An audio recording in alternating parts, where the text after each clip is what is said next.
And we are live at WrestlePurists Worldwide, hosted by the usual myself, Joe Hulbert, either of WrestlePurists, better known to some of you guys on Twitter as Backup Hangman. Another loaded weekend, so we've got quite a lot to get into. ROH Final Battle, WWE, AEW. May even touch on a little bit of CMLL.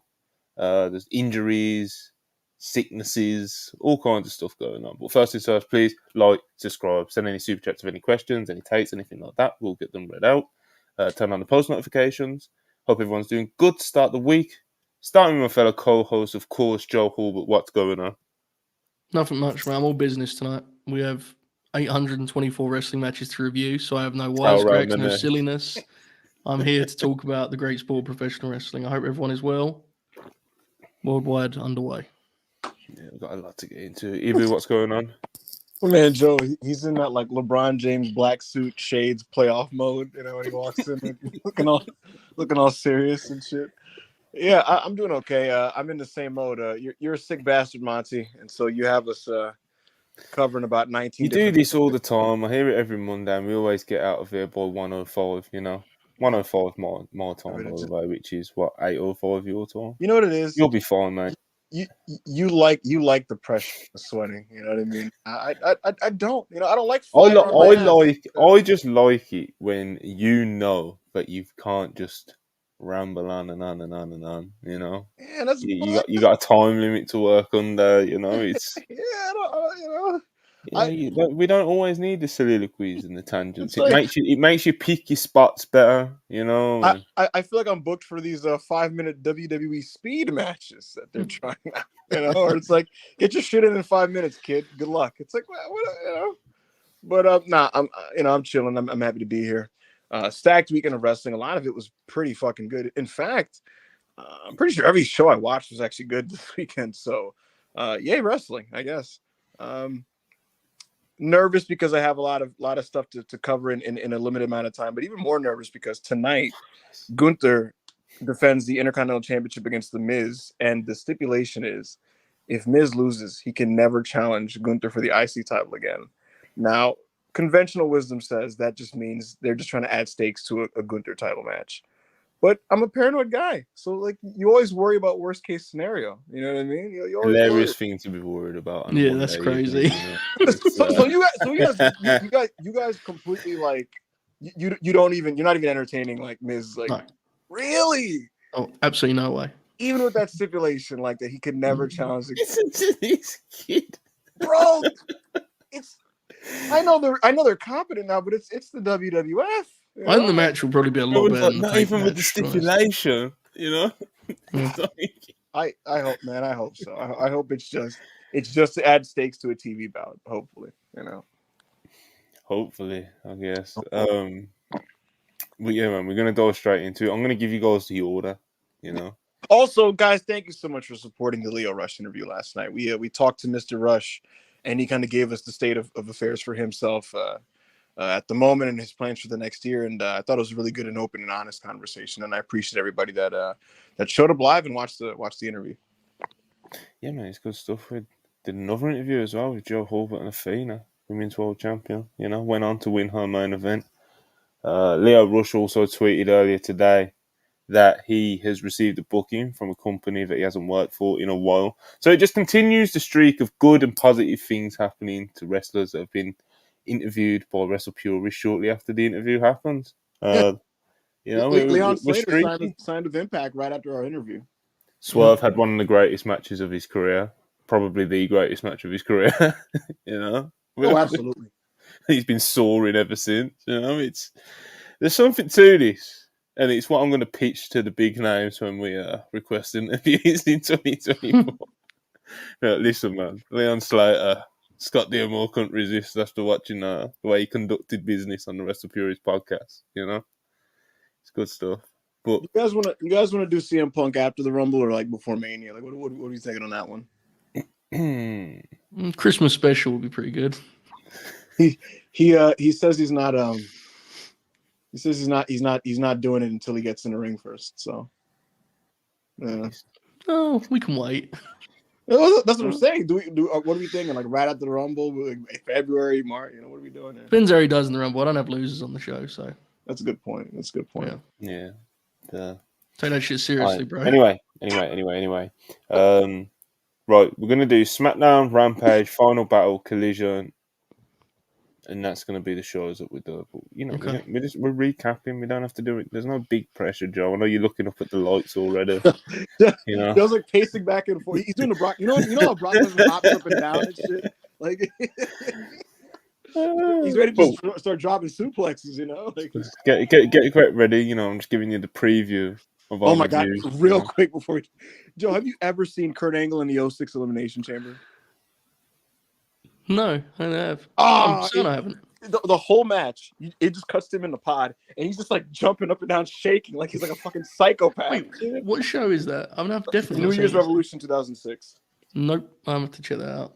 In the whole match, Joe, he's just jumping up and down like a rabid dog, and then the fucking 5, 4, 3, 2, 1. He opens it and he runs in. He goes, just runs in and does like 10 straight Germans and shit. And it sounds about right. Yeah, that's you. Anyway, a few super chats, then we're diving straight in. Darren Walker, £5, appreciate it as always. At RevPro last Saturday, Osprey versus Kid was good, but I talked to a much bigger star, Charlie from WrestlePurists. She was great. She is great. Darren met Charlie. Darren Walker is a real person. I gotta ask Charlie what he looks like. Big Darren Walker, But yeah, I'm glad you had a good time, mate. Another one from Darren Walker, £5. Who do you think the big star that is close to signing for TNA that Scott D'Amore's talking about today? Matt Riddle, yeah. David Waymer, $4.99, appreciate it. Based off SmackDown, we're heading for a 4-way with Roman at the Rumble or number one contenders triple threat on SmackDown before the Rumble. They're going to do a 3-way next week. This week. It's going to be Randy Orton, LA Knight. Thank you, Joe. And AJ Styles. And the winner will face Roman Reigns at the Rumble. Roman Reigns, this is a real thing. Roman Reigns does not believe, I don't think he ever wants to be in a multi-man ever again in his life. Just like me, for real. If they end up making him do it, it's against his will. But Roman doesn't do anything against his will in 2023. Zed, $94.99, appreciate it. Ibu, you think there's a high chance WWE want Roman to break Hogan's record? That's the only thing that has me sweating about WrestleMania 40. We've been asked this before, but go ahead, Ibu. I don't know. That would fucking suck. That's all I have to say about it. Cody's facing Roman at Mania, so surely they wouldn't make him lose 2 times in a row. Hush, $2, appreciate it. After Royal Rumble, will Punk be working weekly TV? He will be on much more consistently. Right now he's scheduled to return on the January 8th Monday Night Raw against Dominic. He wants to come back on New Year's Day. They're making that a big one. That's a special show. It'll be called the Day One Raw, and Drew McIntyre is facing Seth for the championship on that show. Once he gets in the ring at the Rumble, he's going to start appearing more consistently. The thinking from the company right now, and it's them choosing the dates. The thinking is basically we don't want to burn out CM Punk before like we really get to the meat of his stuff with the Mania season. Alex Diaz, 1990, appreciate it with the $2. Guys, predict the first TV rating for Wednesday Night Raw. Oh my God, that's a funny one. I mean, if it happens, you will get the predictions, brother. I really don't want Raw to leave Monday. I'm just too used to that. Yeah, it'd be weird. So weird. Really weird. Hush, $2, appreciate it. Can Gunther carry Miz to a 4 tonight? Yes. Depends on the crowd. Will Chisholm, $2. If Vince was booking, I would be scared for Gunther. If Vince was booking, Gunther would have lost his belt months ago, and he'd be fired right now. He'd be in AEW. He'd be in AEW. Joe, when they first changed his name to Gunther, I literally was already making tweets about, like, I was like celebrating. I was like, let's go, Gunther versus Keith Lee in AEW. Like, Walter. That one aged well. Yeah. Mm-hmm. Oh, boy. Yeah. Hush, $2. Can TNA even afford to pay Mercedes Moné what she wants? Absolutely not. Yeah, I think it would be a long shot. She wants Roman money. Beast. Huncho, $4.99, appreciate it as always. So, backup Carney respects and values Leo Rush enough to be on camera, but doesn't value and respect the WrestlePurists universe enough to be on camera. Shake my head. Listen, Huncho, I needed about like 5 hours of back rehabilitation pause after that stream yesterday. Okay. Anyway, you're Will in the middle Chisholm. of saying something and you're like, "Fuck." You're like, Will Chisholm, $5. Appreciate you. Looks like AJ's been juicing pretty good. How's Vince not in the company and more people are getting jacked? Yeah, I don't know, man. Triple H was always super against steroids, so it's hard to. Yeah, man. That's the thing. And that's a funny question. I was just telling AO this yesterday. I'm like, dude, it was literally the Triple H special that after every injury, he came back like just jacked out of his fucking mind. So I'm sure with these guys, he's just kind of like, take your time, come back, get right, do what you need to do. Stronger. Come back stronger, do what you need to do. No. And by the way, I did get some feedback from the people in WWE that literally said basically like people were very happy with AJ's condition when he came back to TV. The phrase was very happy with it. Corey David, $2.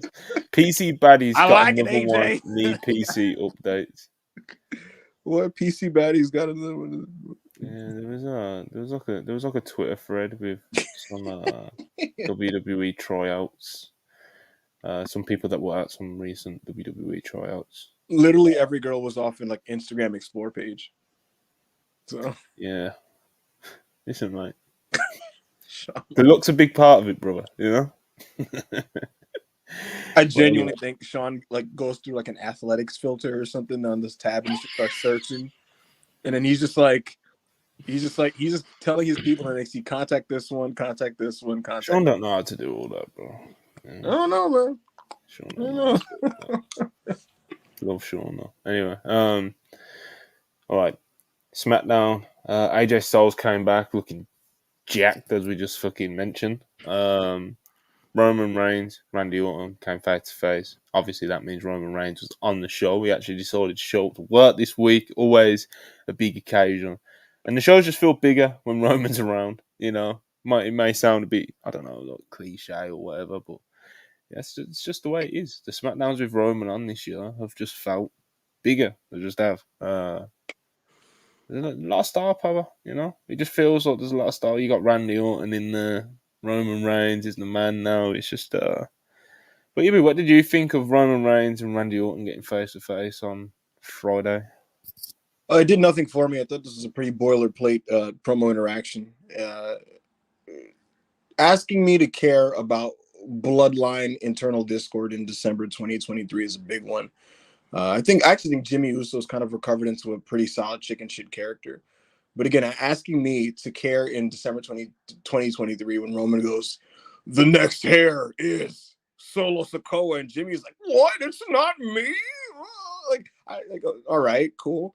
Yeah, I frankly, there's my word there. But frankly, I find myself beginning to resent Roman Reigns, to be honest with you.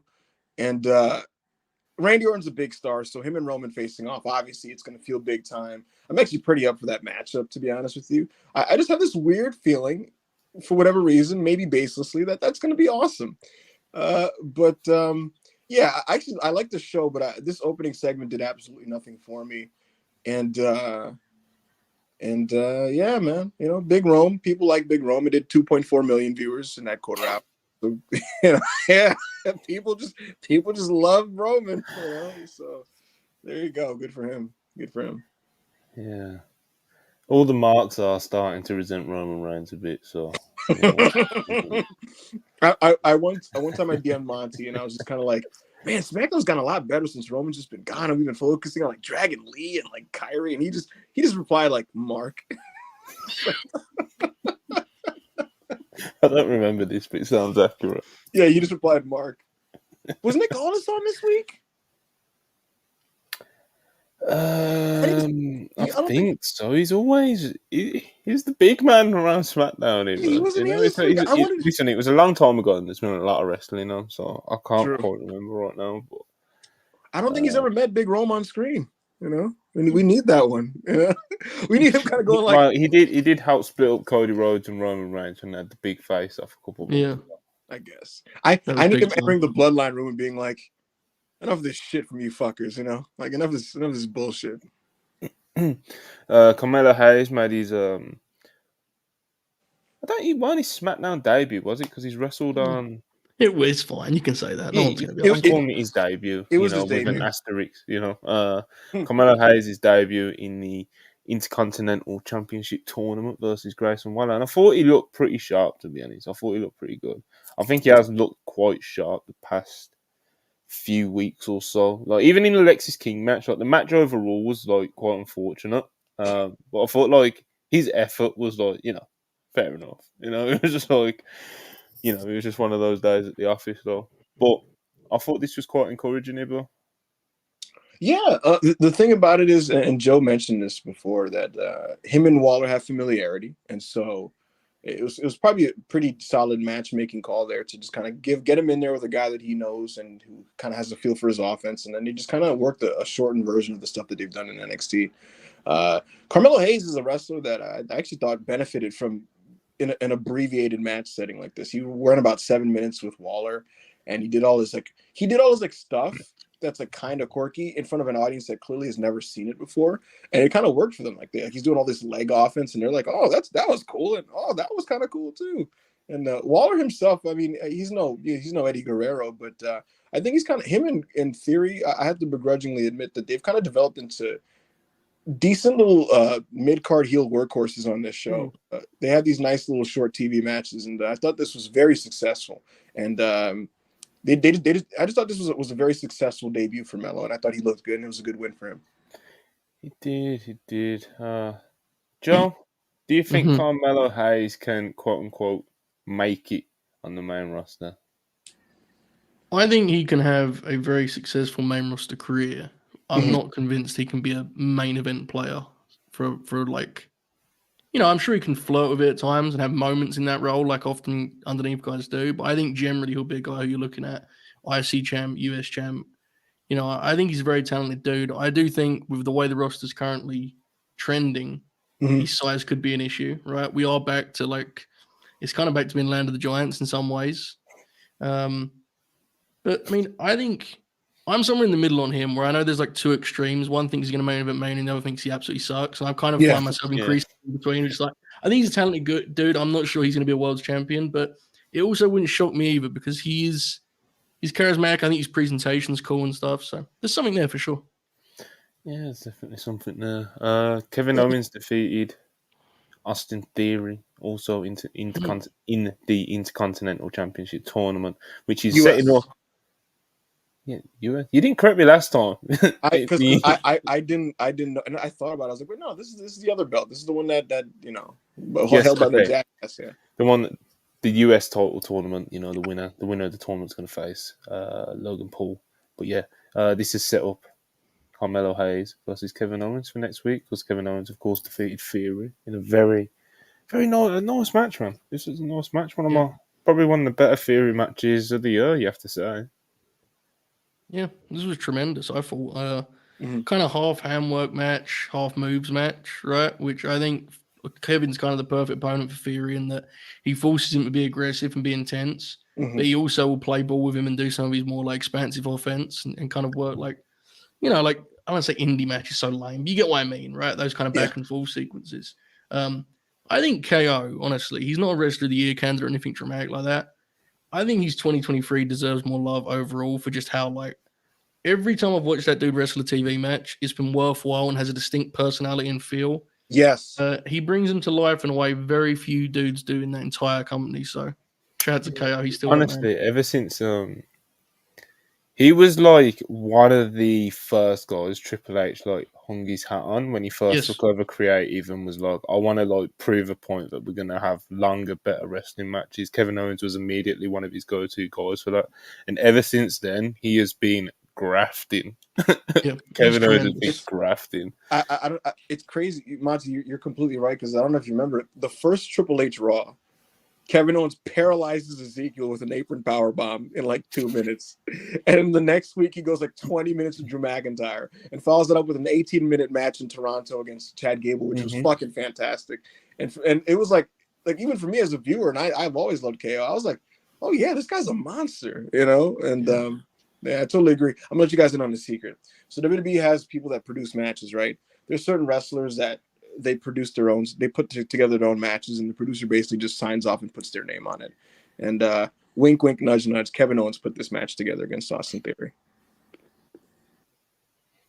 Wow. Oh, Yep. he's a very That's good impressive. professional wrestler. You know? Yeah, but these had little details. That's very impressive, legitimately.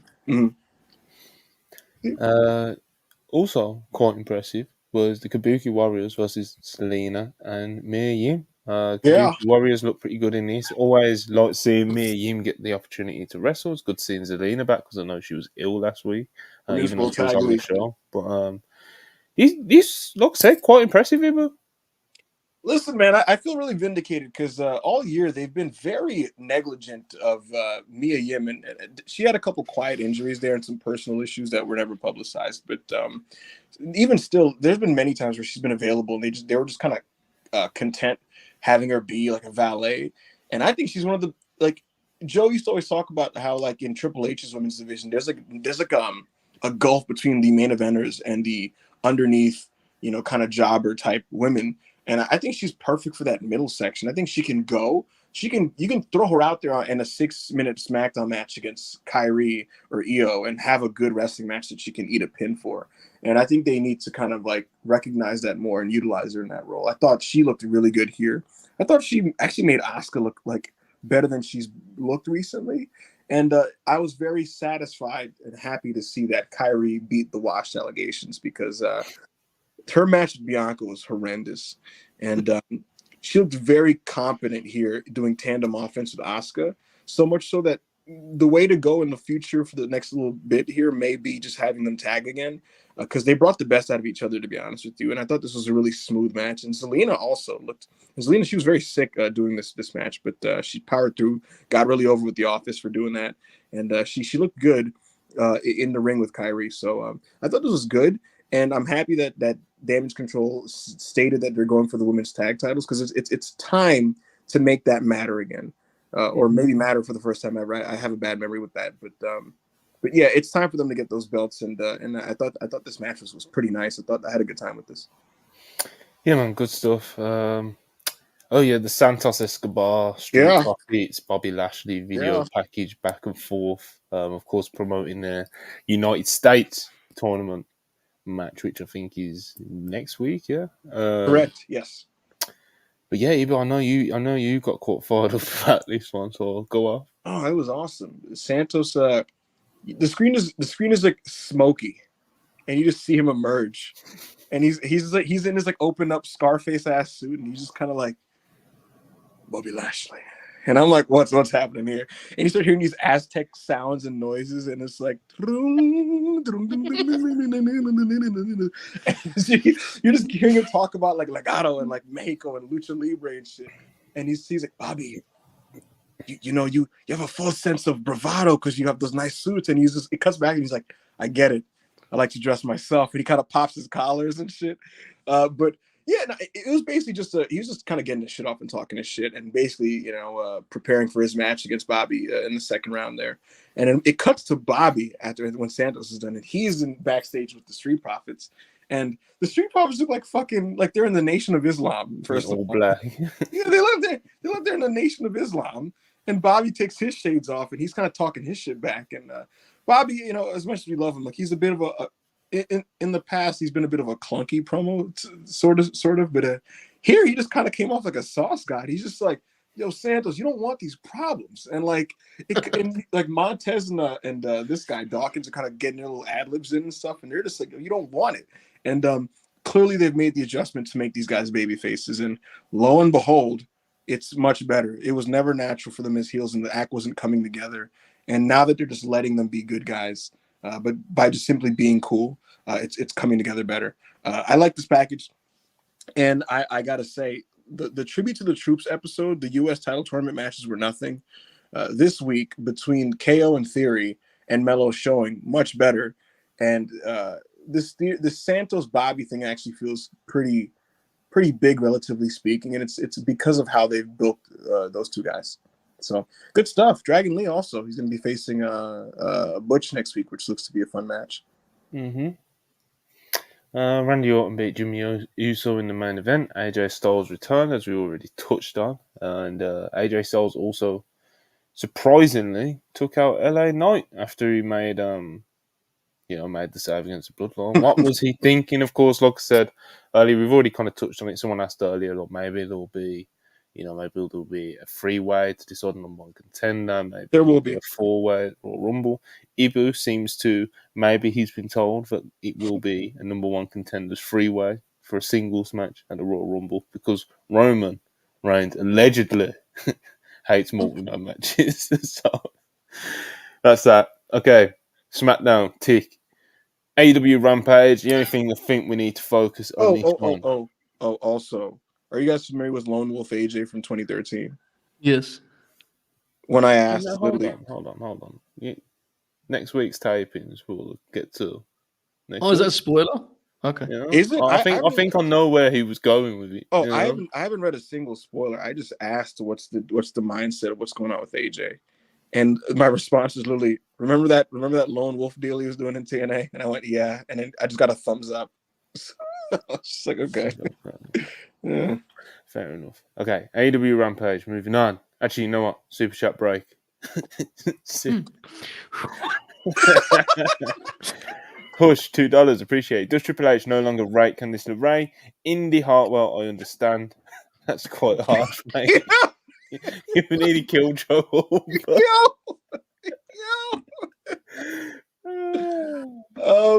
He just thinks she's a fine good little hand, you know. You're right, Joe. Yeah, well, I'm sorry. The way that was phrased put me. I'm sorry. Jacob Donnelly, $5, appreciate you. Since roids have clearly been stripped from the wellness policy, I expect Sasha to come back looking like China. Hold on. Well, if she comes back looking like China, Hunter's gonna give her the belt for a year. Shawn Michaels. Mercedes Jack. Oh, that's hilarious. Triple H and Shawn Michaels is their taste in women's wrestlers are so hysterical because Shawn gets like IG models and Hunter like loves his muscle girls. Like he loves the whole like Raquel, Ivy Niles, Shayna, Rhea, these badass women. So yeah, we'll see. Sasha may come back in a black jacket, and a motorcycle. Yeah. Can you imagine? She's no longer the boss. She's the fucking, it's like insert edgy name, like the Revenger Sasha Banks. Some bullshit. Moochies on $4, appreciate it. I know that there was plans for Mercedes to work all in a Forbidden Door, so between her getting hurt and now, how did the talks fall apart? I don't know. I just know that they did. Yeah. Yeah, it seems, at least reportedly and allegedly, but as of right now, AEW did feel like Mercedes was going to come in when she got cleared and injury-free at the time of AEW All In when she showed up on screen. But as of early December, I think Sean Ross Sapp said, those plans are no longer in motion. It doesn't mean that the door is completely closed, but those plans in particular are no longer in motion, whatever they were going to be. WWE, apparently, according to Sean Ross Sapp as well, are going to begin talks with free agents starting in the new year again. It wasn't said whether or not Mercedes Moné was going to be one of those free agents, but you'd assume they'll at least float out an inquiry or two, It'll be Mercedes, Kazuchika Okada, and I can't remember the last one, but Bob Holly. Julia. Yeah, that's another one. There's another one. But yeah, it's the ones snapped up. Yeah, that's over. And anyone else is people in WWE, isn't it? So you got Sheamus, Becky, Seth, Drew. Yeah, I asked about re-signings, and they were like, "Yeah, they're gonna try to wrap some of them up. Even though some of these guys aren't up until like June, they're gonna try to wrap up some of these people during Mania season. So I anticipate we're gonna get an answer one way or another on Drew McIntyre and Sheamus. So, Donkey Kong, $4.99. Ibu, did KO, Sammy, AJ allegedly getting $3 million kind of fucked the game up negotiation-wise? Example, Drew and Mercedes. They got 3.5. It raised the stakes, and a lot of other tenured wrestlers who felt they were in a similar position at the time of Kevin Owens and Sammy, with like where they were at the time of signing these deals, they felt that they deserved similar money, and that specifically was why Claudio left WWE. He was just kind of like, all right, well, if they're gonna get 3.5, like I deserve at least $1 million fucking dollars. And Vince McMahon basically was like, I'll take you from 800 to 900, and Claudio was like, well, go fuck yourself. And so he went to AEW. So did it fuck the game up? I don't know. I think it's a good thing if talent. They make a lot of money. I'm sure Yeah. it'll be fine. Yeah, you know. But yeah, obviously I want to touch on the trios match from AEW Rampage. A lot of hype, and it was quite the effort. You know, exciting stuff. Even with WrestlePurists, your exact favorite type of match. What did you think, mate? Action Andretti, Top Flight versus Commander Penta and Vikingo. That was a bit spiteful, but no, it wasn't. I'm a fan of Top Flight, and I'm really glad that Dante's been able to get back. He's put some weight on, you know, and I think the trios division is a pretty good outlet to kind of have this type of wrestling continue on AEW programming, where you don't really need. You can kind of do minimal stories and just kind of let these guys go all out in these types of affairs. This was an explosive one. The thing about it is, like, they just kind of went out and just had the types of matches that you'd see people rave about in PWG like 5 years ago. And you know, I've seen some arguments about like whether this style is beginning to kind of lose its luster or be outdated or what have you. But I think it can still pack a punch if the people within it are dynamic enough, are creative enough, and they do a couple things within the matches that you maybe have never seen before. And look, man, a lot of the guys in this match, pretty much everybody except Penta, is in their 20s. And in a company where a lot of their upper tier wrestlers are older and they're accruing a lot of injuries and stuff, I think now is the time, if not ever, to just kind of really run with some of these kids. So happy for Top Flight and Action Andretti. They're going to get a trios title match next week. I thought this was really, really good. Joe, you impressed? Yeah, very much. It was a hoot. And I also, when we heard the hype for this, you could like see in your head what type of match it would be. I don't mean that's an insult, but you just knew, right? Like that was what it was supposed to be. They very much framed it that way on TV. But what I wasn't kind of anticipating was they actually gave this a little more time. I think this came in at around like 15, 16 minutes. And what it allowed them to do was just like position some building blocks before they went entirely insane. And even if, like, I think in one of the ad breaks, they take like a tiny little heat segment on Vikingo. And look, I'm not here to tell you that, like, you know, Top Flight were doing, you know, conducting this like the Andersons or something. But that isn't really the point. What it allowed for was a pause, right? And so the momentum could go up and down rather than just being like an outright shootout. So by the time you get to the final 5 or 6 minutes, they go completely insane. They do one particular set piece on the apron that's like a legitimate 90 seconds of just apron bumps and craziness. And it does feel more earned. It does feel more like the inevitable result of this styles clash. I thought the announce team did a good job of that also, of like, rather than framing it as just a pure spectacle, they kind of framed it as, look at this combination of athletes. We know what this is going to end up looking like because it only has one way it can go, right? Because they're going to try and outdo each other. So I thought it was a hit. Yeah, I liked it. If Jim Ross was on, he would have been like, fast break offense. That adds to it though, right? Rather than just being like, wait till you see, you know. And I like that a lot for sure. And I agree with you, but this is what these belts should be, 100%. Dude, I remember once JR like won one of these matches like a year or two ago. It was just kind of like, these guys like to push the pace. A lot of threes, a lot of it's like a lot of 3-pointers, a lot of dunks, highlights. You know? You mentioned the belts, and this is what the belts should be about. And very funnily enough, they have a title shot. They have a title shot at the trios belt. So the Acclaimed and Billy Gunn are back, and that's going to be their first defense since coming back. So looking forward to it. But yeah, that was the only thing I really wanted to touch on from Rampage, to be honest. But let's get to Ring of Honor. Ring of Honor final battle. Of course, kind of like a double headliner, but the actual main event, the women taking the cake. Athena versus Billy Starks in a great main event. But we're gonna go through the card. The pre-show had some stuff on it. None of it was particularly super offensive. We got the Von Erichs, we got Brian Keith making his first out of 3 Tony Khan bookings this weekend versus Jack Cartwheel. Daniel Garcia wrestled Blake Christian, and you were a big fan of that one. Fair, you owed me one. Getting his lick back anyway. But the first thing I actually want to stop on is Vikingo versus Black Taurus.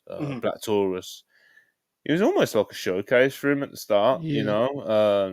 He just looked like sign him up kind of vibes. He looked great out there. We said going into it, he's legitimately one of the best base wrestlers around.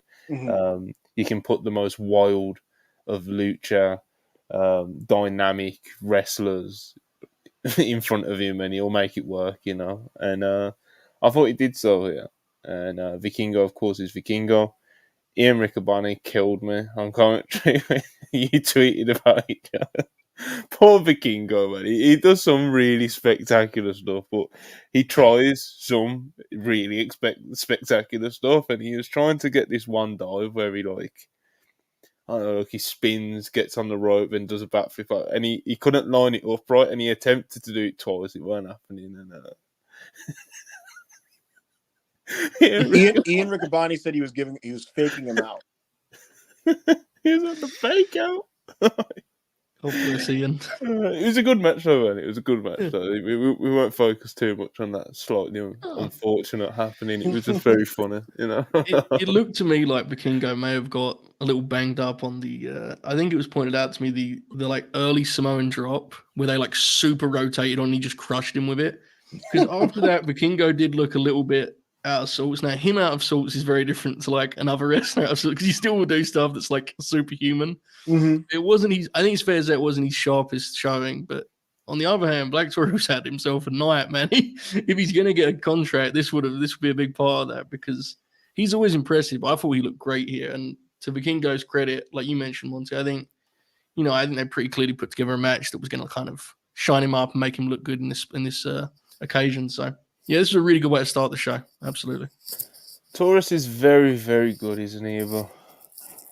I'm a huge fan of him, man. It's a bit unfortunate that he's kind of been under. I don't know if the word is under platformed in the United States. He's the best base in the world in the field of lucha libre, and he has great chemistry with Vikingo. They're no stranger to each other. They've wrestled each other numerous times in various different promotions, including their home promotions, AAA. And I'm a big fan of the AAA two guys with chemistry traveling match. They haven't faced each other much in singles action, but they've just in multi-mans there's constant portions of the match where they kind of go extended one-on-one and stuff like that. And so listen, man, a show opening with an exciting, dynamic luchador that does superhuman things going against an unreal and borderline underrated base. That sounds like Rey Mysterio and Psychosis, in 1995, going town to town, city to city, country to country. So, yeah, I think the AAA main event style, which is what this is, kind of lends itself great to United States openers, funny enough.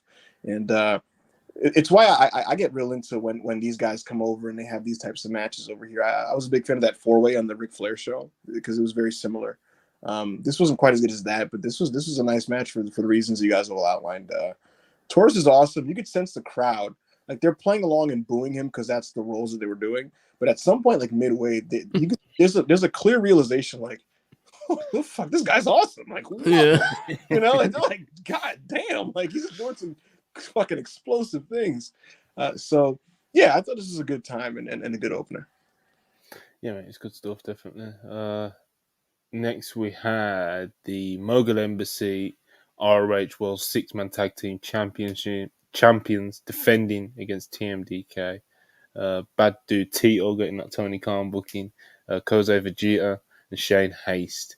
And I thought this was a decent bit of business. I thought this was better than decent. I thought it was a nice match. It was a good match, but it was a very long show, wasn't it? But right. It was. This was though the official Bad Dude Tito match because he looked kind of incredible here, which is tremendous for all involved. Ibby, what was you going to say, man? I'm sorry I cut you off.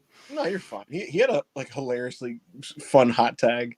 Yes. I watched a lot of wrestling this weekend, so it all blends. Was this the match where Shane Hayes, either on the entrance or at some point during or after the match, he just started twerking for no reason? This was the match, yes. That was unfortunate. There was Kosei Fujita was fucking awesome here. He graduated from Young Lion status this year and skipped his excursion, which thankfully that's good because their training system is awesome. Some of these guys, I almost wish they didn't go on excursion. Yuya Uemura, Kosei looked awesome here, and he's going to be a player in the junior heavyweight division in New Japan. I thought this was a nice trios match. Joe, anyone other than Bad Dude Tito stand out for you in this match? Bishop Khan's got a good look. I say that every time he wrestles. Oh my god! Important to note. I love it. That dude. I think he's money, man. I'm convinced of it. What was you gonna say? We're gone. You know that reminds me, Joe. I was watching this match with AO and the guys, and everybody's doing pretty well. And then Bishop Khan comes in, and he's like ever so slightly clunky, but he looks like $1 million. And then I just kind of like out loud remark, everyone's quiet. And I was like, Khan kind of stinks. And then like AO starts dying laughing. And I was like, he might be like a look merchant. Because his look is like, he looks like he should be in movies, dude. Like he looks like he should be in like the MCU. Like I'm like, look at this dude, But he's just kind of a beast. He's a fine old wrestler. But yeah, I like that trio, Gates of Agony and Brian Cage. They're fun.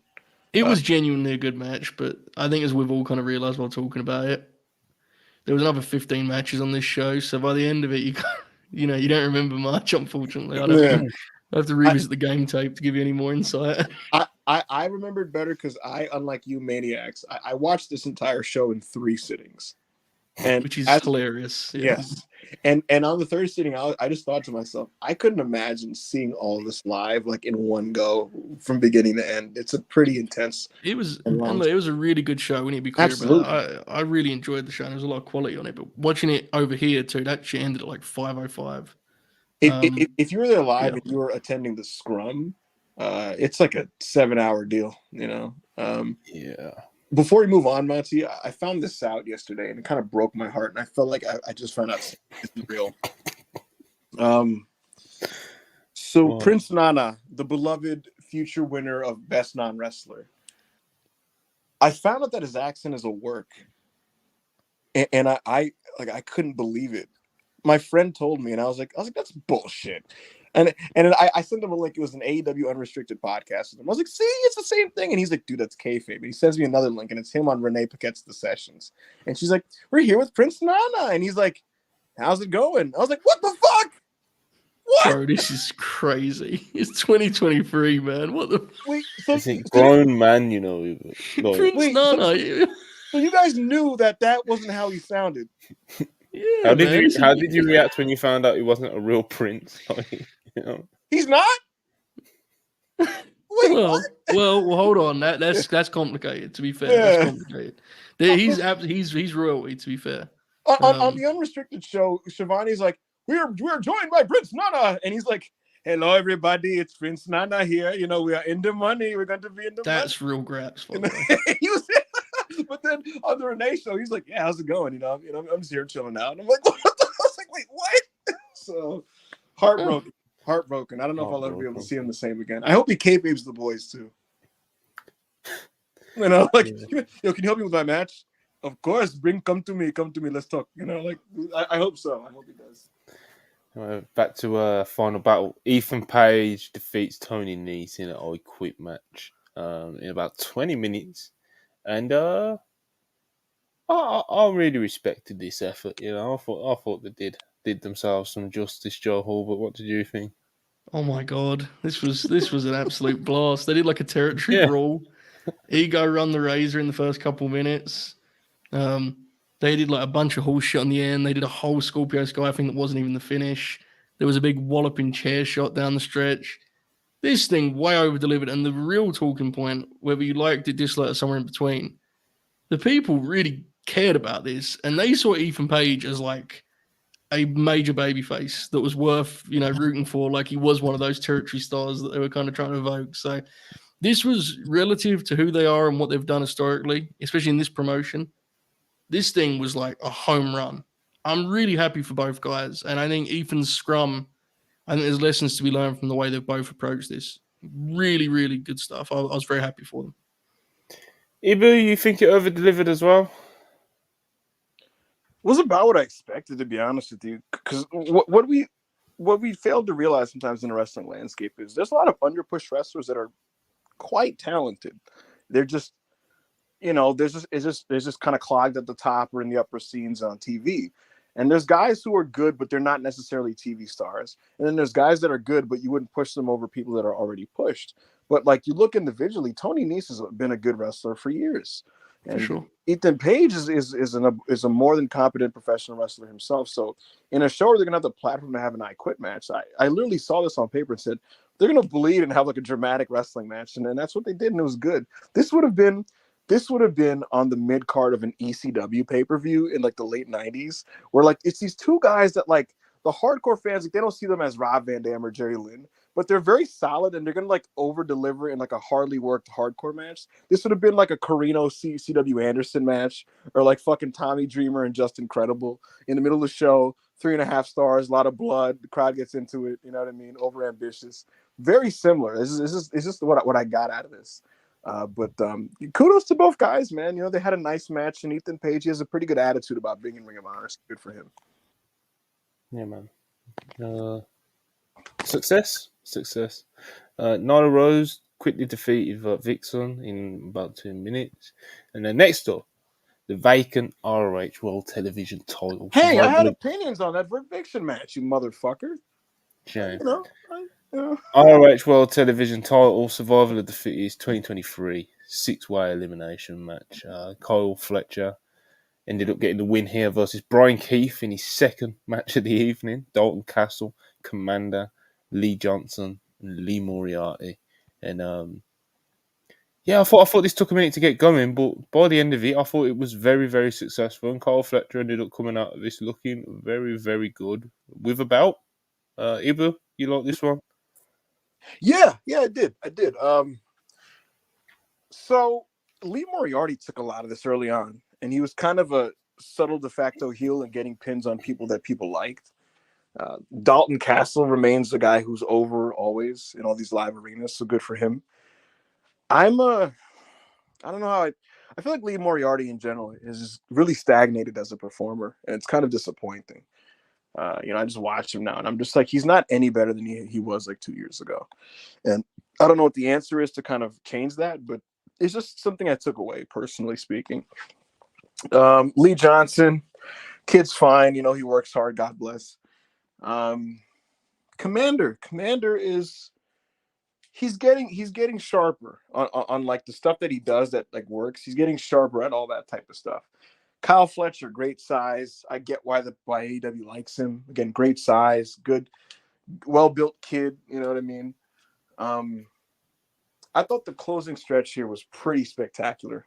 They start off in the strike exchange is kind of I don't know what was going on with Commander's elbows at the beginning there. I don't know what that was, but when it turned, like I was like, what's going on? Like he's like Fletcher's like elbowing him, and then he's like doing like these slow. It wasn't even. I was like, is he trying to do these like I'm tired?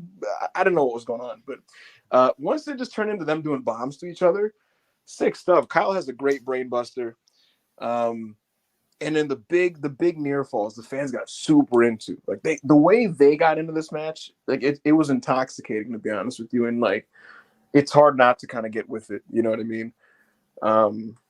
But. Yeah, Kyle Fletcher gets the win. He wins the TV title, and I said on this show like a couple months ago that like if nothing else, I just want AEW to pick people that they're high on that are young and commit to pushing them. And so if Kyle Fletcher is one of those people and they stick to it and they get something out of this, then fair play to them, more power to them. So yeah, nice win for Kyle Fletcher, and this turned into a good piece of business. And a very good match. By the end. Good piece of business, Joe. Is that how you feel? Yeah, very much so. First 10 minutes, as I think you both kind of alluded to, were a little shaky. Nothing bad, just didn't really have much of a groove, I felt. Mm-hmm. Last 15, they basically went berserk. Look, here's what it is. Did they go too far? Probably. Ultimately, who gives a fuck? There was 1,500 people in the building, and there's nothing more Ring of Honor than going too far in the name of This Is Awesome chants. All right, and it's like I can roll my eyes, people can be critical, but ultimately, this was a bunch of young wrestlers going absolutely insane and treating this like their WrestleMania. And there always needs to be a place for these dudes to do that. It's easy to forget now that the wrestlers we praise that are 40 now, some of the shit they would do when they were younger is part of the game. So I was really happy to just see them go out there and just basically just express themselves and go nuts. Mm-hmm. The Brainbusters late were like, my God. So yeah, like it's one of those things where it's not something to be rushing to rewatch, not to pretend it's my favorite match, but I very much appreciate the role this played on the card. And even if it was excessive, I think it's the kind of thing where all 6 guys can say, like, we went out and did their thing. They rocked the house, and the crowd loved it. So it's definitely a good piece of business. And there's a time and place for excess, like you said, So in a Ring of Honor show where it's just young guys trying to show out, and all of them clearly are trying to improve their standing within Tony Khan Promotions. This is the spot to do it. So go nuts. Fuck it, And then we wind down a little bit with the ROH Pure title following that insanity. Wheeler Yuta versus Tom Lawler. They just kind of go out there and grapple a little bit. It weren't anything particularly too exciting. I don't know if you guys have anything to say about it. I'm gonna be honest, brother. I don't remember a single thing from this. I definitely watched it. I was there looking at the screen, but I don't remember anything from it. I'm not a huge fan of Pure Rules Will Yuta, I gotta be honest. It wasn't terrible or anything. It just kind of happened. Placement. No, but he's talking about placement hurt too. He's talking about Wheeler Yuta specifically in Pure Rules. It is. And I gotta agree. Me, yeah. I actively think Pure Rules Yuta is like kind of lame. Like I watched him in Pure Rules, and I'm like, is Yuta just like not that good? Am I tripping? And then you watch him like a regular match, like, nah, it's just not a great, great avenue for him. I don't know. Not much. Keith Lee versus Shane Taylor, and this was quite rough. They did a top rope destroyer, which kind of salvaged some dignity. but I thought this was quite rough. Keith Lee in particular, it wasn't his. I think it's both. What do you think, Joe Hall? It's probably both. I think it's someone who showed up to the building and got told they had 15 minutes and was real mad about it and figured out how he could cobble together 15. Look, Bryce, I feel for the guys here because we're two dipshits, Monty and I, and we were very, very quick to be like, this doesn't need to be going past 6 to 8 minutes, and here they were at 15. So, I don't know. I don't know the deal. That was a choice, and it was reflected by the match, which was a slog. My God, the pace of this thing was brutal. Joe, when I actually got to sit down and watch this after hearing you guys, my jaw dropped at like the way this started pacing wise. I was like, really? Like they're gonna do this? And I gotta be honest, because I'm a sick fuck. I've heard what you said about the match, what you guys said, what AO told me it was like pathetic. So it was like it was fucking pathetic. And I watched this thing, and like a sick fuck, I'm hoping it's awesome. I'm like, maybe I'm gonna get perverse backup Hangman enjoyment out of this. And it starts out they're colliding a bit, and I'm like, nah, man, these guys are bullshitting, man. This kind of, this is doing all right. And then midway, I'm like, never mind. Like this is, and I write in the WrestlePurists group chat like midway, this isn't very good, guys. And it just wasn't very. It was quite unfortunate. It seems like Keith Lee's going to be moving on to him, which we all assume is Swerve Strickland. Great. Yeah.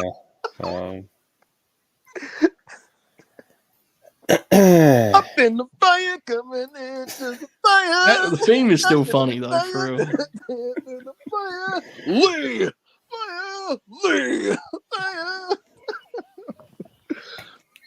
All rise and bask in his glory. and then the beat drops and Mikey Ruckus comes in and goes, "My drop is limitless. You can't compare it to different than any excuse that you get to do that shit, you do it without a foul. My time, coming and damn it, my time, limit, get. it is an interesting theme song, you know. Oh man, I learned a lot about wrestling Twitter, Joe, when he debuted. When like certain accounts immediately went to like Keith Lee's new theme is a banger. I'm like, all right, yeah, okay, okay. Yeah, good times. Speaking of good times, I had a great time with the next match. Like I said, we did wind down a bit, but I think we peaked there. The fight to honour Jay Briscoe, 6-man tag team match, Blackpool Combat Club. And no offence to anyone else, but I think this is the optimal trio of the Blackpool Combat Club, which we very, very, very rarely see. Brian Danielson, Claudio, and John Moxley taking on FTR and, of course, Mark Briscoe. And this was definitely a match of two halves. And I don't mean that one half was bad and one half was good. I very much enjoyed both halves. But at the point this became a fight without honor, and Mark Briscoe gets on the mic. This match just develops into carnage in a similar way, like with like people just kind of like doing stuff and just taking bumps and whacking each other, and it's just like I say, carnage. It's chaotic. Brian's walking around with his bandage hanging off his eye. It's just there was a lot of really cool imagery in this. So very much spiritually for me, it was very like similar to what I felt watching Anarchy in the Arena 1. It didn't quite peak as high, but in terms of just like how it made my soul feel, Yeah. I got some interesting opinions on this one. I really loved this match. Like I said, the start of the match is just kind of like, when I was talking to you before you watched it, it was like, it's just kind of like 6 wrestlers who are really good, just kind of out there, just kind of doing stuff and kind of just like fighting, and it didn't quite decide what it wanted to be, and it didn't quite like perfectly come together. And then, like I just said, about halfway through, it just develops into this chaotic, carnage, cathartic experience for me. I love this match a lot. Very emotional, and you tweeted it as well. Another Joe Hulbert tweet I'm referencing, but these guys love them some Jay Briscoe, Joe Hulbert. What a match this was! Yeah, and I think that's the defining trait of this, right? Like you mentioned, it's a tale of two halves, and they basically just said we're going to do 2 matches, right? Like that was their approach to honoring Jay Briscoe. How does one go about honoring Jay Briscoe? It's like, I think it's fair to say that, I think everyone agrees the first match of those 2 matches is the weaker, and did have a slightly strange feel. And I don't mean that as a criticism as much as how it's a very unique scenario, right? And it's like the match is both an exhibition, but is also drenched in such passion and means so much that it's a unique line to walk. So it had a slightly like uneven feeling for the traditional match. With that being said, selfishly, I think we're in the same place this month where I'm glad we got it, because I just like seeing those dudes just go out there and kind of just wrestle and just do their thing. The thing that people will remember is the fight without honor portion, which is just unhinged. And I'll say this, man, like there's very few things I think that were more definitive in terms of what Jay's legacy. One of the biggest things we often talk about is how well-rounded he was. Even if you just look within the FTR trilogy alone, you see that, right? How he adjusted from a classical tag to a bloodbath in the dog collar match. And so I think intentionally that's what this approach allowed them to do, was kind of like, broad strokes in that way.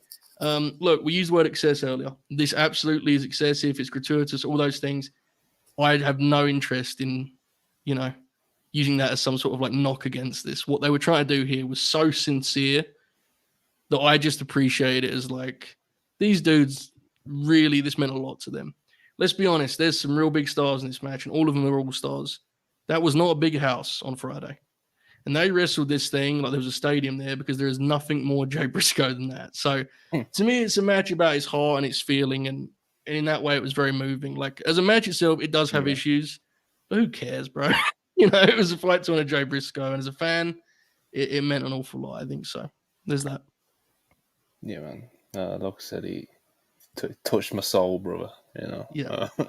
Even you said you got some interesting takes on the match. What are they? Tell the people. Well, Joe touched on a lot of what I was going to say, but I actually thought like the beginning of this was like, for like not literally, but like I thought it was fucking terrible at the beginning, and it was because it made me mad because these are six of the best wrestlers in the world in my opinion, and part of what makes them the best is because they can evoke those types of feelings, right?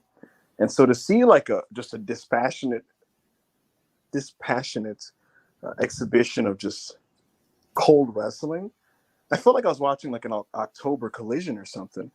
And I'm watching and I'm like, come on, guys. I'm like, Jay Briscoe would think this fucking sucks. He would think this fucking stinks. Wake the fuck up. Get some life and feeling into this thing. It was like a cold purple body I was looking at. It was making me mad. Like this, everybody here is better than this. And they're just doing things to each other with no rhyme or reason that like you said, Monty, didn't know what it wanted to be. And then when it clicked, like it was a sight to behold because I can't remember the last time I watched a match where my opinion did this much of a 180. I'm watching this thing and I'm getting kind of like down in the dumps. I felt the way I felt when CM Punk got that return promo on Raw. Like I'm like, maybe wrestling just fucking sucks, you know? Not actually that bad because it's like it's unique circumstance, you know, but like I'm like, damn man, it's just not coming together for me. And then Mark just kind of cuts. He's like, no, hold on now, and he basically gets them to restart the whole thing, and I got a huge smile on my face, you know. And then they just decide to restart this no rules. He does that dive on the outside. It's so stupid. It's so chaotic. It's so violent. It's so over the top. It's so messy. And within like literally a minute of the fight without honor portion, like in my brain, the star rating like doubled. Like it was like I just said yes and pumped my fist, and I was like, there you go. Because again, like Joe said, it's about the feeling. This just became out of nowhere. It just got so much. It just got really passionate and emotional. And I was like, this is the most masculine way to process grief. This is just six men. You know, six barrel-chested, grown fucking men who they're not therapists. They're not emotional fucking, you know, they're not psychologists. You know, how can they go about honoring a past friend better than just beating the fucking shit out of other people and doing it in the honor of this person that they've all wrestled? And so going in there and just going balls to the wall and bleeding, there's nothing. It just got romantic to me. You know, it was just so beautiful. You know, the violence was beautiful. I'm watching these guys bleed and they're getting thumbtacks out and barbed wire, and I'm like, this is glorious. This is professional wrestling. Just a display of the capacity of the human spirit to me. You know, amazing. So much charm, so much heart. I love this. This was the best match of the show. Yeah, man, I loved it, but then we kind of wind down again because the crowd was taken on quite a roller coaster with 30 minutes of that tribute to Jay Briscoe, you know. So, you know, Eddie Kingston out there about 4 hours deep into a pay-per-view. You know, no one's gonna boo or be mad at seeing him, and he just kind of went out there with Anthony Henry and kind of did some stuff for a bit, and it was nice. You know, it was a pleasant little watch. But this is some real shit, Monty. it was. It was. I mean, it's a nice little match. It was just the placement just was hilarious. You know? It was so perverted. Like, like they were just like, all right, Eddie Kingston, go out there and do some Masakatsu Funaki shit with this guy, and like they're like slapping each other and shit. And I'm like, this is for freaks, you know. This is for fucking freaks.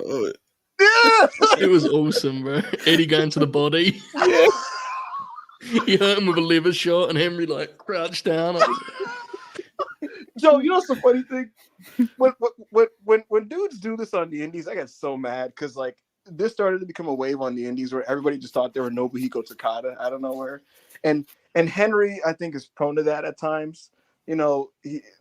But listen, the people that love DPW swear by him, and I do enjoy his work, and I like that he lays this shit in, even though he thinks he's like Suzuki. But I don't know. I just dug that. This is for me, I guess. Like they just it's Eddie Kingston slapping a dude up for 6 minutes. Yeah, it's a good time. They had an extended cut of this at Universal when Dark used to tape there. That was really good. So I kind of knew what this would look like. I mean, look, the placement was ridiculous. I mean, a friend of mine was at the show and said like a lot of people left after the 6-man and then more after this because it's just late. And like for people that didn't watch the TV, I guess Billy and Athena probably wasn't like a huge match, which makes what we're about to get into more impressive, to be honest, because I was concerned when I was told that at the time. So we'll get to the main event now, I guess, right? Yeah, let's go straight into it. ROH Women's World Title. Athena versus Billy Stark's student versus the teacher.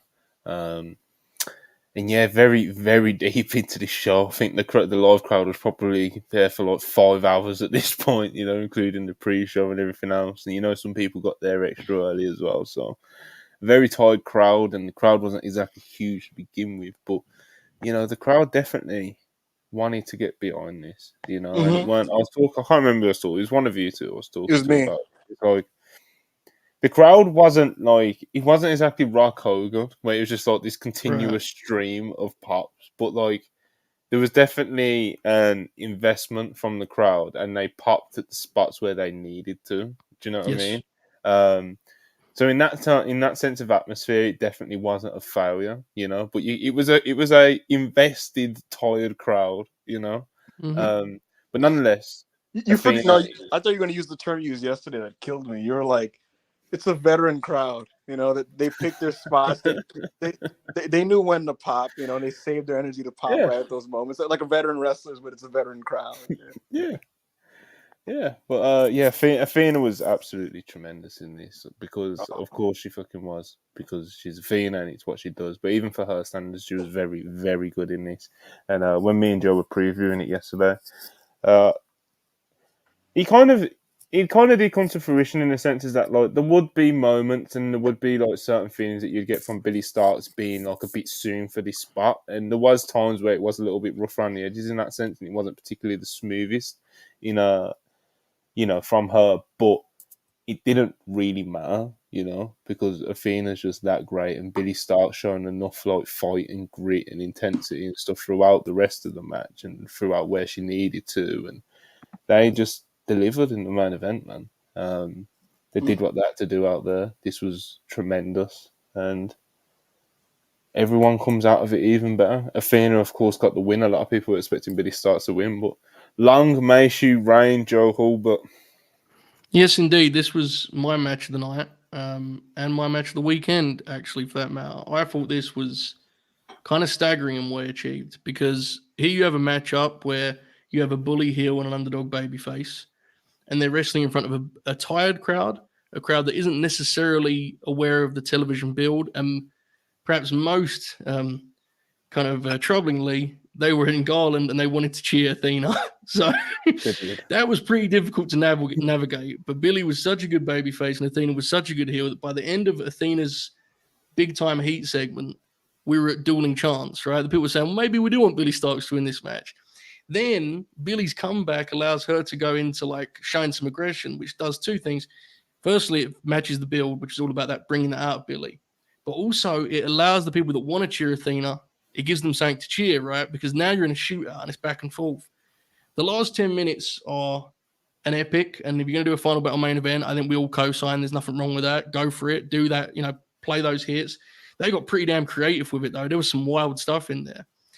And I just came out of this. I mean, I don't disagree with anything you said about the roughness around the edges with Billy at times. It was obviously assisted by, as you said, like Athena's bumping, I think, is some of the best in wrestling right now, to be honest. Flashy, but not showy, right? Like it's dynamic, but not too much. Packs a punch. I just thought this was kind of remarkable. And like was a great, it kind of captured everything that's made Athena a great world champ, right? Like she brings others up, but she keeps herself.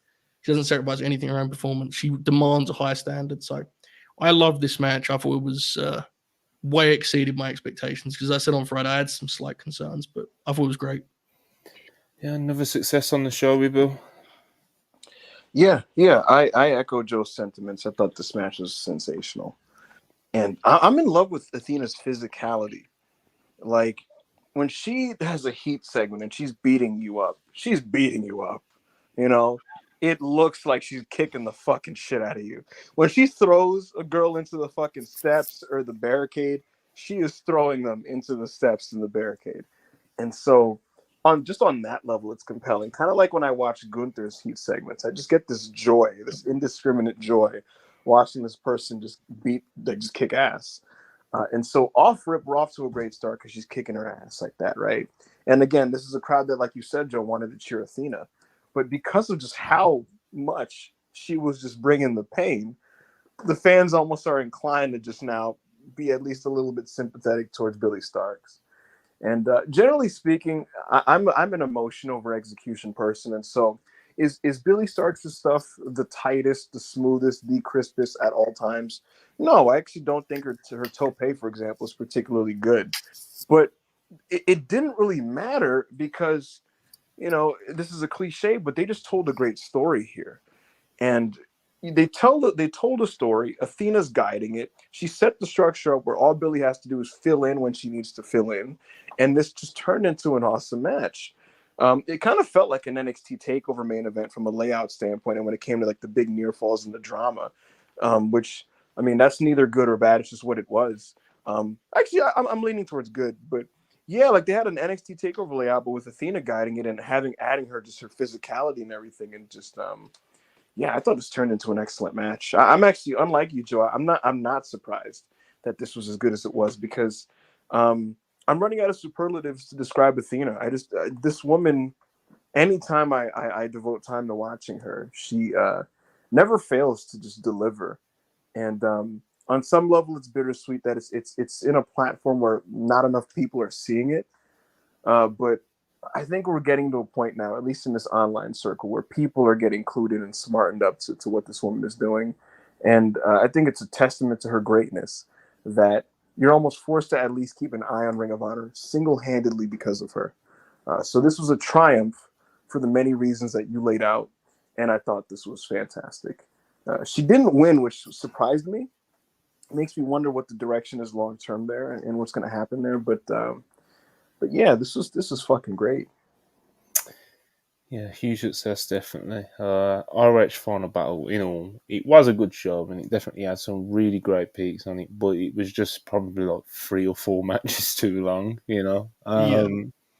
which is unfortunate, and it is kind of like one of Tony Khan's negative tropes, that sometimes he'll have a good show there and he'll want to add 3 matches on the last day or 2. And, he had like 7 after Wednesday, and it was like, why? This card was fine. I told AO this. I saw the card on Wednesday, and they posted in the chat. And I was like, this is a nice little show and a nice card for $10. And then Tony said, how about 7 more matches? And I was like, well, but, yeah. But yeah, no, it was a good show. It was just very long, So yeah, man, a good show though, nonetheless. Absolutely, yeah. Very Speaking good. Speaking of good shows, you know what? Super Chat break, water break, Pepsi Max break, timeout. Officials timeout. Mass 84 199. Appreciate it. Who we got as the finals of the C2 right now? You know what? Stick a pin in that one. We're going to review Collision, and then I guess we'll pull that one up. Willie 199, appreciate it. Good show, fellas. Pistons on instead of Raw tonight. Respect. Detroit is the worst team in basketball. Beast. Chance to Producer 499, appreciate it. What do you guys think is the issue with Lee Moriarty? I don't think he's a complete shitter, but his offense was ruining the match for me. Yeah, I'm not really sure. I think that he's the case of being plucked out of the independents before he completely put it together. And it almost kind of set him back. Let's say he was like a 7.5. Tony plucked him and threw him on TV, and he just like fell to like a 6. He hurt his trajectory as well. Like he got plucked off the Indies, and he was trending in a certain direction, and they never quite found the right role for him as one of the younger guys, like they have with others, Mm-hmm. And it's just you can imagine that like damages your confidence and all kinds of things, So, I think there's a few factors at play, but I still think there is a lot of potential there. It's just about bringing it out of him. He's 29. Exactly. Will Chisholm, $5. Appreciate it. It felt like when Keith Lee showed his real grey hair, Tony said, "I'm not pushing you, pal." Maybe. I don't know. I think it was maybe a bit before then. That was a crazy era. Gray-haired Keith Lee with the gray beard. He was. In the cape. Oh, my God. Oh, my God. Donkey Kong, $4.99. Appreciate it. Rate my conspiracy theory 1 to 10. Athena has been off TV since the 4-weight Grand Slam last year, and a certain dentist has something to do with it. Pretty low, brother. I'm gonna rate that one. Pretty low. I got no comment on that, Mal. I love that me. I feel like spiritual. I just looked at Joe, and I feel like there was this almost implicit understanding that we're just not going to sell that one. Yeah. Well, choosing $5. Appreciate it. It's crazy how AEW has the ace of the women's division not on national TV. She's comfortably better than like everybody on television in their women's division. But what are you going to do? They're going in the direction that they've chosen to go in, and it's been apparent by the TV that it's like characters. So. Just the process. $34.99. Appreciate it. Wrestling is the only form of TV entertainment. There we go. Form of TV entertainment that's 365 days a year. Would wrestling be better or worse with a off season? Wonder if discourse/views would change if fans were forced to take a break from the constant cycle. It depends on what you want out of wrestling as a medium, and it depends on the promotion. I think AEW would be greatly helped for an off season because Tony Khan. The one thing you can't deny is he does have an incredible ability to just put together cards. You know what I mean? Yeah. So. Yeah, it's also hard because one of the big advantages wrestling has with like TV deals and stuff is that it's the one thing that isn't, so it's like that's a difficult thing to kind of navigate. It probably would be better though, honestly. Well, Chisholm, $4. Appreciate it. I'm happy to see Thunder Rosa back, but is it me or the Sky Blue time came a month too late? You're telling me they literally like, for those paying attention, unless I missed something, it seemed like she like cured herself of the darkness, so to speak. Herself. What happened? Just the idea of that cured herself is fucking incredible. It appeared like she cured herself, and then like a month later they went, actually no, fuck it, we do want to do this, and then they did it, and I was like, okay. Yeah. Huncho999. Does Tony Khan rate Takeshita the same as fans do? His booking's frustrating because we view him as a future world heavyweight champion, but if Tony Khan only wants him as a mid-carder, then his booking fits. Full transparency, I have attempted on multiple occasions to get an answer on what AEW and Tony Khan think of Konosuke Takeshita, and I have been no-sold every single time. Masson 84199, appreciate it. Rio Athena would be women's version of Darby versus Joe. Oh my god, that would be amazing. Yeah, of course. Two great wrestlers. All right, AEW Collision, Continental Classic. Very, very, very favorite Blue League, and this was almost. You could make a very good case that this is optimal Blue League right there. You got Andrade versus Claudio Castagnoli. Claudio is coming off 2 losses in a row, I think he was in this, and he was getting desperate. And that was shown here by him going with the low blow and just stealing 3 points from Andrade, who, in comparison, has been on a roll lately.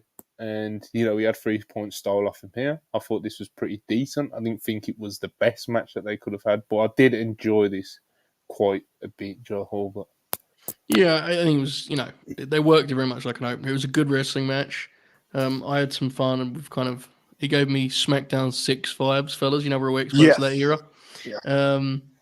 So I really enjoy. I mean, you getting to see these guys wrestle was always fun, but there wasn't much like depth in it beyond.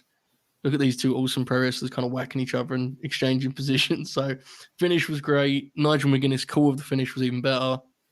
Nice way to start a professional wrestling show. Yeah, man. It been nothing crazy, but a nice opener nonetheless. Listen, man, the Collision 6 era continues. It's a real thing.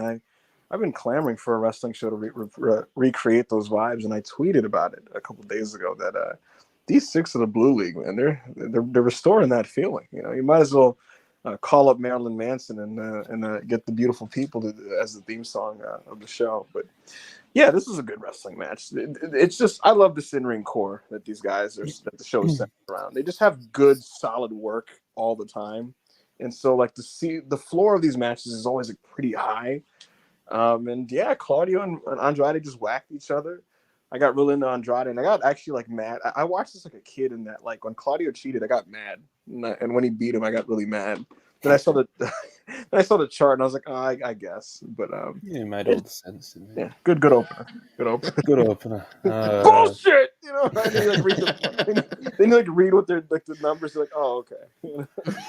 The next Continental Classic match was Daniel Garcia versus Eddie Kingston, and wasn't quite expecting Garcia to win here, but then again, I was very, very much a fan of his attempt. You know, I really enjoy Eddie and Garcia's chemistry, whether it's in like these big multi-man matches that they've been a part of together, or whether it's singles matches like this. And this one delivered again, Ibo. They draw the best out of each other, I think. I just think they draw the best out of each other. Garcia gets put in this situation where he has to just be this kind of fiery upstart, so to speak, heel or face. You know, he's approaching it like he's fighting for his life and has to just unload the clip on Eddie Kingston. And Eddie Kingston's just this old man, you know, this fighting old man. I thought this was awesome. I don't know if this is a hot take or not. I thought this was comfortably better than the highly touted Bryan Danielson match on Rampage. This was a match with emotion and feeling and just I don't know, story heft. Yeah, I thought this was awesome. Eddie Kingston, their selling is so fucking good. You know, like they do things in these matches that like change the texture and the complexion and the direction of the match. And it's like you like remember what happened earlier in the match because it plays into later spots. Where it's like, oh, but he got him in the leg earlier with this thing, and he's not going to be able to have the proper fucking foot whatever to like do the suplex. Like, you know what I mean? Like, where it's like, especially Eddie loves doing that. Where like he'll get you up for like a vertical suplex something, and he'll be like and like grab his fucking ankle and shit. You know? And you're like, oh, that's when Garcia did that stomp. Yeah, like that's just detailed wrestling, and I love detailed wrestling. You know, where everything matters and plays into itself. And this was 13 minutes, and it was just compact. It was great. It was dramatic. It was weighty. I loved this. I absolutely loved this. I thought it was sensational.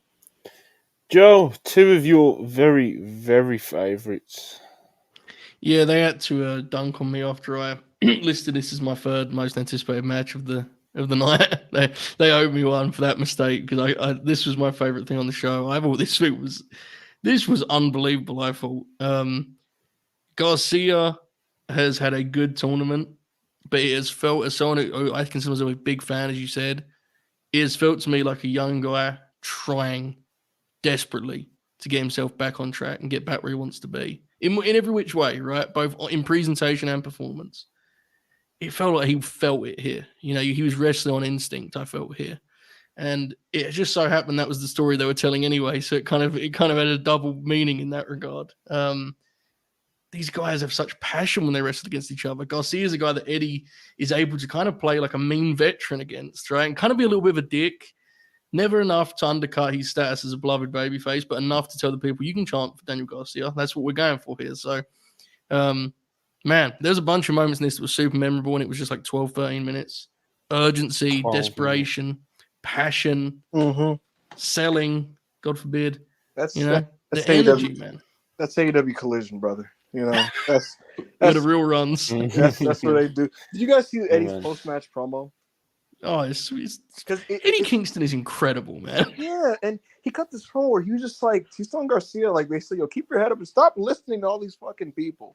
And it's crazy because, you know, it works metatextually. It works in real life and it works on screen. Garcia, he has fantastic instincts. I mean, listen, if you ask me, I thought he was a very good wrestler, even dating back to his days in the independents. And I think his instincts are actually fantastic. And then he goes through all these different filters and works with all these other people who have kind of like got their hands on the Garcia product. And I feel like when he considers all these extra things from all these other people, he becomes, in some respects, a lesser wrestler. And so that's why he's like you said, Joe. He starts this tournament and he works just like a guy who doesn't even have the answers. If that makes any sense, you don't have the answers, Sway. But and then here he's just kind of doing him against Eddie, and you learn again that like doing him is the best version of him.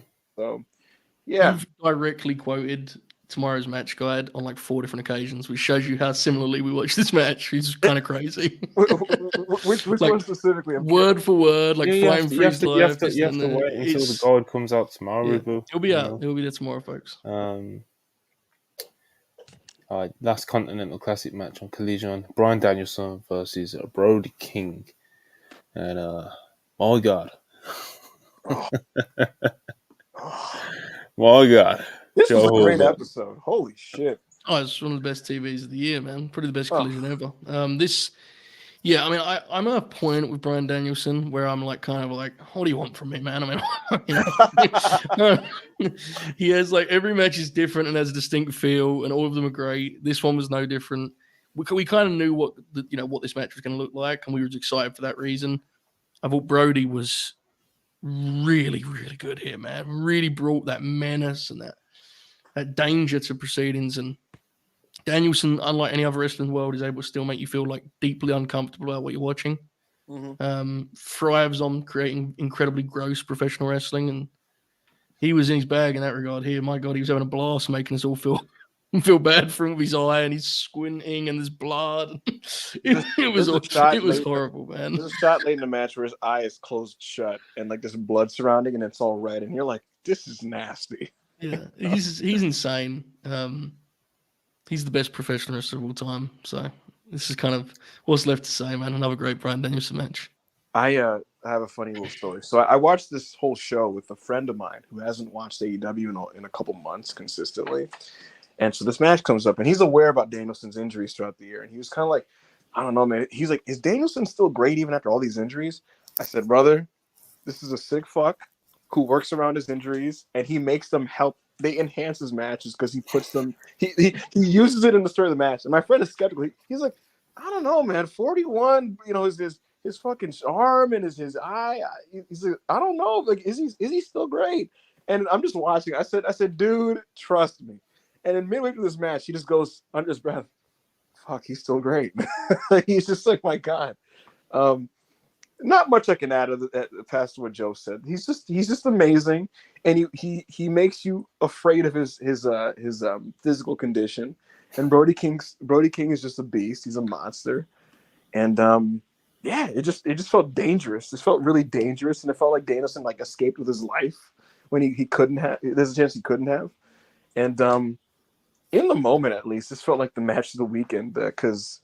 I don't know. It's just you're throwing Bryan Danielson in the jungle with a lion, and he just escaped the lion. And it's like, how did he do that? It's like a monster movie or something that he survived. There's like a constant sense of danger. But I'm saying, like, it feels Brody King is doing like the cannonball into Danielson's face, and you're just like, fuck, because you're worried about the eye, and he's elbowing his eye, and you're like, no. So the picture-in-picture portion of this, people always tell me, dude, man, watch the picture-in-picture for this, man. You gotta watch the fight feed. No, you've got to for Brian because picture-in-picture means nothing. So he just keeps wrestling. I was gonna say, Monty, I do it for the matches people tell me, and I'm like, go fuck yourself. This was nothing. And then this one, I watched it in picture-in-picture, and I'm like, oh my God, this is incredible. Like, he doesn't believe in wrestlers, bro. So there's some you can tell that, like, I think you shouldn't be able to like blatantly tell that the wrestlers have been told that they're in an ad break. Mm-hmm. He's a master of like in his own brain. I'll put a thing in here that I can get away with the audience missing, but it's still substantial and actually helps my match for those that it's a kind of like uncanny. Like, you know what I mean? Like, it's like, this will help the match. It is good stuff. People who choose to watch this will enjoy what this is. But at the same time, like, the people watching the abbreviated TV cut version of it, like, it's not going to affect them. It's remarkable. Yeah, man. Big fan of just everything that this Continental Classic is producing, especially stuff titled with Bryan Danielson, He came in, Monty, and this thing completely. He got shit shaken. Because let's not forget, lest we forget, week 1 of the Continental Classic. I'm not gonna say it was a dud or anything, but it was just some fine, okay TV wrestling, and TV wrestling that frankly was honestly like people were touting it like, oh man, we're getting some good wrestling on Dynamite. But I'm like, dude, when Dynamite was rocking and rolling, like the regular matches on these shows were kind of in some cases better than some of these matches, you know. And Danielson came in and he put his money where his mouth is, because he said this was going to be the best tournament ever. And if nothing else, he's putting his best foot forward to kind of really raise the level. He's doing his part. Absolutely. Absolutely.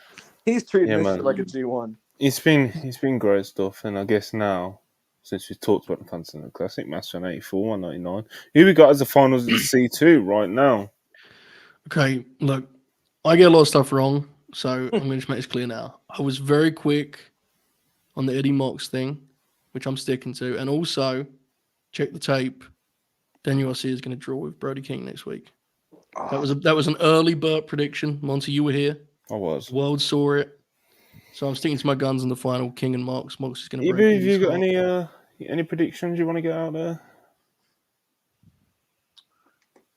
I want to know what they do with Dragon if he doesn't make it to the finals. That's kind of my thing. Well, like at World's End, you mean? Yes. What will they? Probably they might do like a big tag or something. Tony's going to throw up a graphic of a tag. Yeah. Maybe. But anyway, elsewhere on Collision, we had a couple more things I want to just quickly touch on. The street fight, Willow and Stat versus Diamante and Mercedes Martinez. Oh, yeah. Joe's already said it. Oh, yeah. Yeah. Real graps, bro. This is like an annual thing they do, and every time it pops me. This one had less blood, but was like... It had like this was the War Games 94 of this tradition in there. It didn't have the blood. It had some, obviously, but not as much as the other two. But it had like that kind of fun vibe. Fun is not a word I'd usually use to describe stuff that was this violent, but it did feel that way. It was like so much was going on, you couldn't take your eyes off of it. Awesome TV, man. The camera missed half of it. Like I'm a big fan of all 4 of these women. I think it's awesome they got to go back to this feud they were getting rolling at the start of the Collision run. I think we all liked it, and so I was super happy for them all. I'm glad Diamante's like got in the rotation now, because she was just chilling watching from the bench, right, for a long time. So I like that toughness. We talk about it all the time, Monty. Her and Mercedes, they bring that toughness to TV matches. You give them a 10-minute TV match, and they bring the physicality. You know, they don't have to win all the time, but they wrestle in a way that kind of demands respect. So good match, very good match. Very good stuff. Hey, Bill, you got anything you want to add? These are good women. Good, wholesome women, you know. Oh, yeah, good stuff. Speaking of good women, Thunder Rosa's back. God bless. Thunder Rosa is back after 500 days of being out. Oh, my God. The AEW Women's Champion that never lost her belt in the ring. She debuted. She came back after so long in a TBS title angle, I guess you could call it. It's the more positive way of framing it, yeah. You know, Abaddon had a squash match. Julia Hart done the thing that they always do when the lights go off and they stare at each other. But this time, Abaddon actually attacked Julia Hart and they kind of rolled around for a bit. And then Sky Blue came out and they kind of... I can't remember if it was Tony or Ian. Like, their reaction to like when Abaddon and Sky Blue were like face to face, and they've done like the horror movie turn to fucking Julia Hart. So they both start beating up Julia Hart. No, they're beating up Abaddon. They both started beating up Abaddon, and then Thunder Rosa, she gets up from the Spanish commentary desk and she helps out Abaddon. Thunder Rosa, she's back to save the zombie, and not quite the angle I was expecting her to come back in, but I'm happy to see her back nonetheless, Joe Hulbert. Yeah, we're in the same spot. I will say the Abaddon Jules like physicality was really funny for whatever reason, because it really felt like Abaddon was just beating Julia's ass. She was just kind of clubbing her. They were just kind of club her, I should say. So yeah, it was that angle was, look, it was eventful, and there's been a couple of weeks where nothing's happened whatsoever. So I'll take that. I'm happy Thunder Rose is back. Yes. And yes. Yeah. Well, these are wins we'll take. So we're gonna have to, mate. And then the last thing on Collision I want to touch on is Brian Keith, his third Tony Khan booking of the weekend versus Orange Cassidy for the international title. And I thought he made another really good account of himself, coming out to still tipping, referee Swisher House. He's actually sponsored by Swisher House, so I think I was talking to Ayo about this, and he's like, if he does get a contract with AEW or somewhere, I think there is a very good chance that he can actually just get that as his theme, as his constant theme, not just something for a special occasion or for one weekend like this past weekend, which would be a cool little, a little thing to add. And on top of that, anyway, Brian Keith is a very, very capable professional wrestler, and I thought he had quite a good showing again here with Orange Cassidy. What did you guys think? Brian Keith's shtick pops me. Just Black Undertaker with Puro influences. I don't know what its TV upside is, to be honest with you, but I just get a kick out of it. And, I'd like to see him like do more international stuff. I'd like to see. He's going Japan for the first time starting next year. I think he's going DDT. Yeah. Hopefully that could be fun. I like this. I thought this was a good sprint. Orange Cassidy, him as international champion. I don't really know about that. You know what I mean? But like going forward. But listen, Brian Keith worked really hard. He was in his home place. He got great reactions here. They chanted BK for him, and I thought this was a nice sprint. Yeah, because Brian Keith, he's looked good for Tony Khan this weekend, hasn't he, Joe?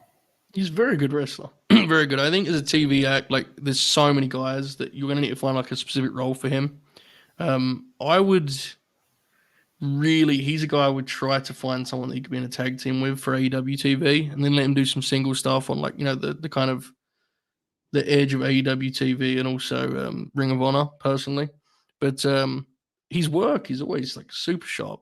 And Orange gave him a lot of space here, and he made the most of it. So the match went well, and everything he did went well over the weekend, as you said. So a successful weekend for sure for Brian Keith. As we wait for the return of our fearless leader. Yeah, I thought it was a great showing for him. Yeah. And overall, Collision was pretty good, right? Yeah, it was a pretty damn good show, man. Great show. Great show. It's built around wrestlers that I really enjoy watching. And you know what helped it also? I want to quickly add this. The thing is, even on weeks when like there's a bad house and a cold crowd, like me and you, Joe, we always get a kick out of Collision because the graps are just beautiful, right? And it's physical and shit. And so like that Collision formula, right, in front of a house that's actually like vocal and making noise, like this Saturday, game changer. It was a game changer. It was like Collision in front of people that make noise. It was like holy shit. Yeah. I thought that was a big part of what made last Saturday's show so pretty great. T-Dubs 499, that light skinned ninja in the breakout tournament, Dion Lennox, I think his name is, had a tweet about him go viral with 3 million views. Michael signing men and women Twitter honeys. I mean, that is the accusation. Donkey Kong 499, appreciate it. No selling that question earlier. Probably tells me all I need to know. Also, never thought I'd see the day that people would be defending Disco Inferno on the timeline. Sad. I want to know that I know nothing about the Brie Athena thing. I just genuinely didn't have a comment. What is there to say? Wheelchairs and $5. It's nice to see that they did the women's tag match. CM Punk was going to get booked. That is true. He actually was going to get to this. Yes. Losing Fight 499, appreciate it. Any word on how CM Punk did at the PC? Talent impressions of him and stuff like that. Sean's already reported on it pretty extensively. It's all positive. It's all positive. He was helpful. He was getting asked for help a lot, and he just really appreciated. He was trying to. He was hanging around in the production side of things as well, and he was just getting involved. So on Wednesday, he did some tape study with the talent as well. Mm-hmm. And I guess before we fully wrap up, I'll just quickly give our well wishes to some injured and ill talent, I guess. Obviously, Leo Rush yesterday, he's had quite a scary health issue going on with him the past few months, and he put a Twitter post that's kind of a quick explanation of what he's been going through the past year, but of course, a more open, honest, very, like I said, a long, open, honest conversation with Ibu and Ayo from last night. If you want to go check that out, much appreciated. Joe, of course, spoke to Athena as well on Friday, so go check that out interview. So, of course, wishing Leo the speediest of journeys back to 100%, because he's lost weight, he had a hernia, all these things, his hair was falling out, like he was going through it.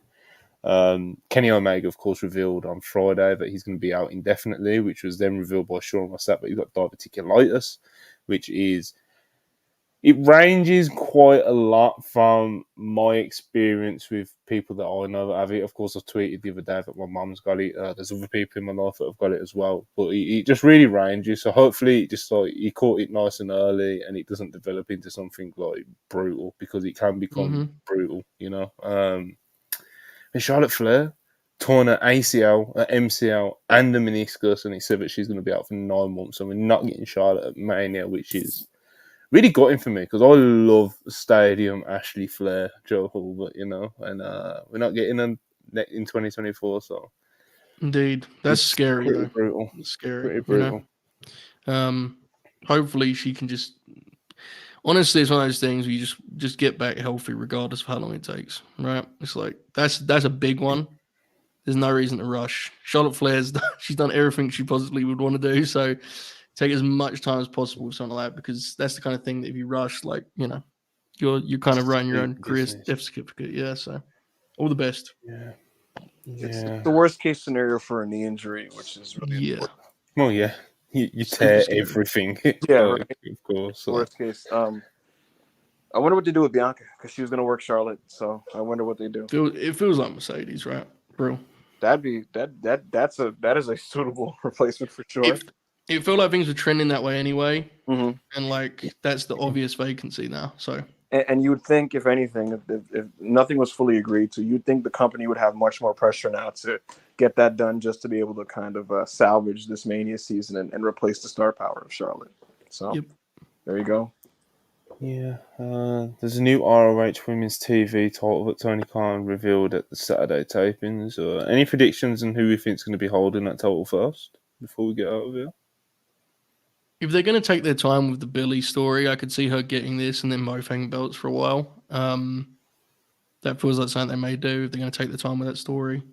Beyond that, I'm trying to think of who would be a good fit. Well, it's very interesting that Nyla Rose had that sort of inexplicable squash. So maybe that was gearing up for it, right? That would make sense, I guess. Yeah, it's a good chance. Yeah. Good chance. Yeah, I don't know. There's a couple names. But yeah, I mean, Sean did a pretty detailed report on Mercedes earlier, but it's kind of a lot of it was debunking bullshit that we didn't even touch on or cover, so there's no point us bringing up bullshit rumours to aggregate Sean's debunking of said bullshit rumours. But, like's already been reported, those plans are no longer plans, but the door's not closed with AEW. New Japan's seemingly waiting on the call, and WWE is going to be negotiating with free agents in the new year. So that's kind of the situation as far as that goes. And would you look at that? We have finished before 105, Joe Hall, but it is 101. I never doubted it. We are 4 minutes early. And I had these two girls in the pre-show, just sweating, crying, throwing up about time limits. We're analysts, Swanee. We take this stuff seriously, You want to be able to kind of, like. I respect it, but I know my team. I know my team. I know my players. I know what my players are capable of. So you're a piece of shit. I'll never force you to do something you're not capable of. That's it. Me and Joel like that wiggle room to just kind of do a headlock here and there and just talk about WCW a little bit. Exactly. Will Chisholm. Those collision main event tags in the Punk era that were maybe 8 minutes too long, but it's a vibe, Vibes. This is what worldwide is, brother. Will Chisholm, $5 appreciated off. Final super chat. That's crazy how Charlotte messed up everything in an I know, and we're wishing her all the best, like I've already said. So For sure. Hopefully it's not 9 months. Hopefully she can do the John Cena. Oh, what year was it, Ibu? 08? What are we talking about? When Cena miraculously came back from the torn pec in about 3 days. Yeah, it's like the 08 Rumble. He got hurt in October and came back in January.